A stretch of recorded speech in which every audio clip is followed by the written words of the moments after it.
Good morning students. Start करते हैं आज का टॉपिक। और आज का टॉपिक है हमारा बर्थ कंट्रोल मेथड्स। तो पहले हम देखेंगे कितने टाइप के वो मेथड्स हैं। तो इसमें आपको 4 टाइप के मेथड्स हैं वो पढ़ने हैं। Barrier method, chemical method, IUDs यानी intrauterine devices and surgical methods. तो स्टार्ट करते हैं। बर्थ कंट्रोल क्या है? Birth control is the use of certain devices, drugs. यानी बर्थ कंट्रोल के अंदर हम क्या क्या चीज़ें यूज़ करते हैं? ड्रग्स यूज़ करते हैं, डिवाइस कुछ यूज़ करते हैं, सर्जिकल प्रोसीजर्स यूज़ करते हैं, male in both males and females to prevent conception, pregnancy को रोकने के लिए। So birth control is the use of certain devices, drugs, surgical procedures in both males and females, दोनों के अंदर ये यूज़ किया जाता है टू प्रिवेंट कंसेप्शन, प्रेगनेंसी को, कंसेप्शन मीन्स प्रेगनेंसी को रोकने के लिए। सो बैरियर मेथड, फर्स्ट आता है बैरियर मेथड। जैसे नेम इंडिकेट कर रहा है, मीन्स वो बैरियर है किनके बीच में? स्पर्म और ओवम के बीच में, दोनों को फ्यूज नहीं होने देगा। और जब दोनों को फ्यूज नहीं होने देगा तो प्रेगनेंसी नहीं होगी, मीन्स एक तरह से बैरियर है। तो समझ के आपको उसको याद करना है। In these method certain barriers are used which prevent the meeting of sperms with ovum. मतलब वो sperm meeting of sperm with ovum, ova को जो है वो स्पर्म के साथ मिलने नहीं देता।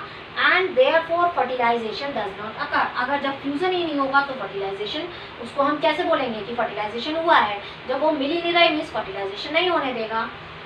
Fertilisation does not occur. Some of these barrier methods include are condoms, diaphragms and cervical caps. तो क्या क्या चीज़ें यूज होती हैं? कॉन्डोम्स यूज होते हैं, डायफ्राम्स यूज होते हैं, सर्वाइकल कैप्स यूज होती हैं, जिसमें से कॉन्डोम्स जो है वो पॉपुलर है बहुत, और मेल्स जो है वो यूज़ करते हैं। सर्वाइकल कैप्स और डायफ्राम्स जो है वो फीमेल यूज़ करते हैं। तो condoms are used by males and diaphragm and cervical caps are used by females as a barrier method.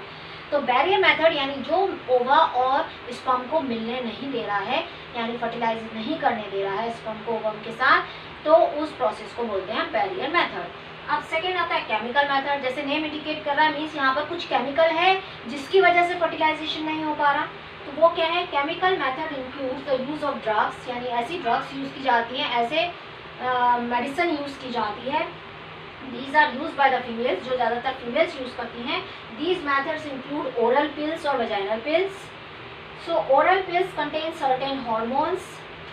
इसमें जो है जो ओरल पिल्स हैं या ओरल कॉन्ट्रासेप्टिव भी इसको हम बोलते हैं, इनके अंदर हार्मोन्स होते हैं। और बेसिकली यहाँ पर मैं थोड़ा सा आइडिया दे देती हूँ कि कौन से हार्मोन होंगे। देखो, एस्ट्रोजन एंड प्रोजेस्टेरोन, ये दोनों हार्मोन फीमेल सेक्स हार्मोन है और प्रेगनेंसी हार्मोन है। तो इसका ज़्यादातर कॉम्बिनेशन होता है। अगर ये हार्मोन ज़्यादा होगा प्रेगनेंसी हार्मोन, तो ब्रेन के पास मैसेज क्या जाएगा कि प्रेगनेंसी है। तो फॉलिकल जो मैच्योरेशन करने वाला हार्मोन है वो रिलीज नहीं होगा, ना फॉलिकल को मैच्योर करेगा ना ओवा रिलीज होगा। तो यहाँ पर क्या होगा? फिर फर्टिलाइजेशन के चांसेस नहीं होंगे, क्योंकि ओवा रिलीज ही नहीं हो रहा, क्योंकि उसके अंदर वो हार्मोन प्रिपरेशन डाली गई है। तो यहाँ पर क्या होगा? ओवा रिलीज नहीं होगा। सो विच प्रिवेंट ओव्यूलेशन। जब ओवा रिलीज ही नहीं होगा तो फर्टिलाइजेशन का कोई चांस ही नहीं होता, क्योंकि वहाँ पर बता दिया गया है, ये मैसेज दे दिया गया है कि प्रेगनेंसी है। और प्रेगनेंसी है तो उस टाइम पर जो फॉलिकल मैच्योर करने वाला हार्मोन है वो रिलीज नहीं होगा, तो ओव्यूलेशन नहीं होगा। These oral pills are also referred to as oral contraceptive, और इसको OC से भी रिप्रेजेंट करते हैं। तो कई बार पूछ लिया जाता है कि OC की फुल फॉर्म क्या है, तो आपको बताना चाहिए oral contraceptive. Vaginal pills inserted into the vagina, जैसे नेम इंडिकेट कर रहा है, वो वेजाइना में इंसर्ट की जाती है।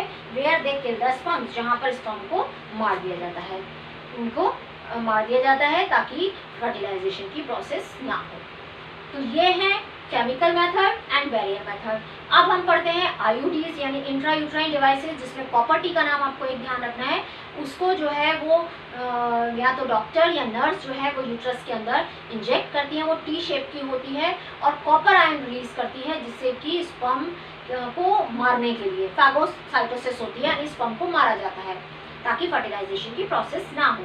तो हम थर्ड मेथड देख लेते हैं, इंट्रायूट्राइन डिवाइसेस और सर्जिकल मेथड, जो हमारा फोर्थ मेथड। नेक्स्ट वाला देखते हैं हम आईयूडीज, जो मैं अभी आपको बता रही थी। आईयूडीज यानी इंट्रायूट्राइन डिवाइसेस।